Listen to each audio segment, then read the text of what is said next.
ملک کی سب سے بڑی ایئر لائن انڈیگو میں بحران 6 دن گزرنے کے بعد بھی برقرار ہے۔ دہلی ہوائی اڈے پر انڈیگو کی پروازوں کی ایک لمبی فہرست منسوخ کر دی گئی ہے اور اندرا گاندھی بین الاقوامی ہوائی اڈے پر مسافروں کی لمبی قطاریں لگ گئی ہیں۔ ایئر لائن نے کہا ہے کہ وہ اپنے نیٹ ورک کو دوبارہ شروع کرے گی۔ اس کا آج 1500 سے زیادہ پروازیں چلانے کا ارادہ ہے۔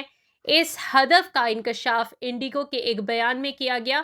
ایئر لائن کا دعویٰ ہے کہ اس نے اپنی 138 منزلوں میں سے 135 پر کام کرتے ہوئے اپنی 95% سے زیادہ کنیکٹیویٹی بحال کر دی ہے۔ ایئر لائن ایوی ایشن ریگولیٹر DCE کے سخت اقدامات کے تحت سیکٹر کے وسیع بحران کے درمیان آپریشنز کو مستحکم کرنے کے لیے کام کر رہی ہے۔ مزید برآں، ریلوے نے مسافروں کو بھیڑ کو کم کرنے کے لیے اگلے 3 دنوں میں بڑے شہروں میں 89 خصوصی ٹرینیں چلائی ہیں۔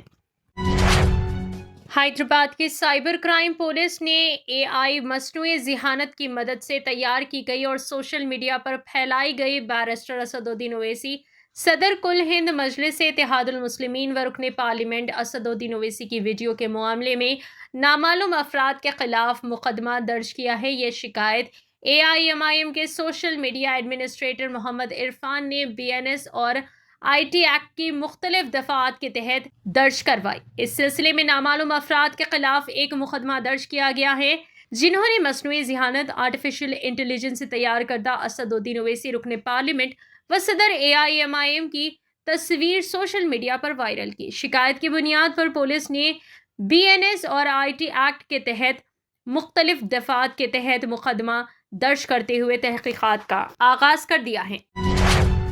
حیدرآباد کے جدی مٹلہ پولیس اسٹیشن حدود کے NLB نگر میں ایک غریب خاندان آخری رسومات کے اخراجات نہ ہونے کے باعث 3 دن تک اپنے گھر میں میت کے ساتھ رہنے پر مجبور رہا۔ متوفی 76 سالہ سوامی داس، جو محبوب نگر کے رہنے والے تھے، اپنی بیٹی سلونی کے ساتھ رہائش پذیر تھے۔ سلونی اپنی خانگی اسپتال میں نرس تھی، لیکن والد کی خرابی صحت کے باعث نوکری چھوڑ چکی تھی۔ غربت کے سبب گھر میں آخری رسومات کے لیے رقم موجود نہ تھی۔ طویل عرصے تک گھر والوں کے نظر نہ آنے پر پڑوسیوں نے شبہ ظاہر کیا اور مکان مالک نے پولیس کو اطلاع دی۔ پولیس نے میت کو گاندھی اسپتال منتقل کیا، جہاں بعد میں غیر سرکاری تنظیم کی مدد سے آخری رسومات ادا کی گئی۔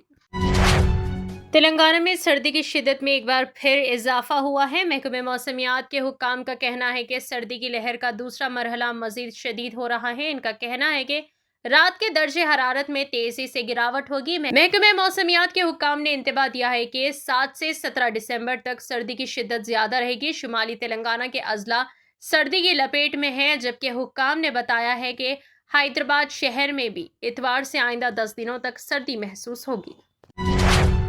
تلنگانہ میں گرام پنچایت انتخابات کے دوران ایک دلچسپ واقعہ منظر عام پر آیا۔ ضلع سدی پیٹ کے اکبر پیٹ بھومپلی منڈل کے جنگا پلی سرپنچ انتخاب میں نرسمہا ریڈی نامی شخص نے اپنی دونوں بیویوں لاونیا اور رجیتا کے نام سے پرچہ نامزدگیاں داخل کروائی۔ دونوں کے پرچے نامزدگی درست قرار دی گئی اور سرپنچ کے عہدے کے لیے مقابلے میں دونوں رہ گئی۔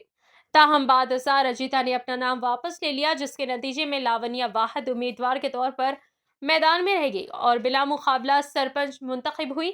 پنچایت کے حدود میں شامل تمام 10 وارڈ بھی متفقہ طور پر منتخب ہوئے، جس کے بعد لاونیا باضابطہ سرپنچ قرار دی گئی۔ حیرت کی بات یہ بھی سامنے آئی ہے کہ لاونیا اور رجیتا دونوں ایک ہی خاندان سے تعلق رکھنے والی حقیقی بہنیں ہیں۔ یہ سن کر کئی لوگ حیرانی کا اظہار کر رہے ہیں، جبکہ سوشل میڈیا پر اس واقعے پر بحث مسلسل جاری ہے۔ تلنگانہ کے چیف منسٹر ریونت ریڈی اور بالی ووڈ کے سپر اسٹار سلمان خان ہفتے کی رات حیدرآباد کے گچی باؤلی میں ایک ہی اسٹیج پر جلوہ گر ہوئے۔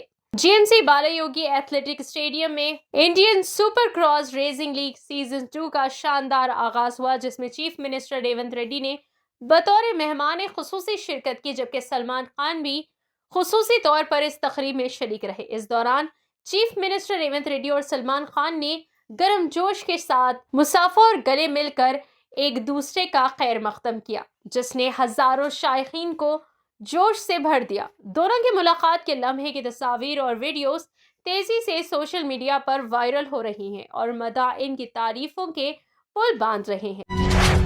تلنگانہ رائزنگ گلوبل سمٹ کے سلسلے میں doctor B R Ambedkar Telangana secretariat کو نہایت دلکش انداز میں پروجیکٹر میٹنگ لائٹ سے سجایا گیا۔ عمارت کی پوری فصل پر رنگا رنگ روشنیوں اور 3D گرافکس کے ذریعے موسی ندی کے تجدید نو کو شاندار بصری نمائش کے طور پر پیش کیا گیا۔ پروجیکشن ڈسپلے میں موسی ندی کے مستقبل کے منصوبے، اس کی صفائی، خوبصورتی، جدید انفراسٹرکچر، گرین اسپیسز اور واٹر مینجمنٹ سے متعلق مختلف مراحل کو دلچسپ ویژولز کے ساتھ دکھایا گیا۔ یہ منظر نہ صرف سیکریٹریٹ کو ایک نئی شان بخشتا رہا بلکہ عوام اور شرکاء کو تلنگانہ حکومت کی ترقیاتی حکمت عملی کا واضح تصور بھی فراہم کرتا رہا۔ شہریوں کی بڑی تعداد نے سیکریٹریٹ کے اطراف جمع ہو کر اس شاندار روشنیوں کے شو کو دیکھا اور مقامی ترقی کے اس ویژن کی خوب تعریف کی۔ فی الحال کے لیے بس اتنا ہی۔ دیکھنے کے لیے شکریہ۔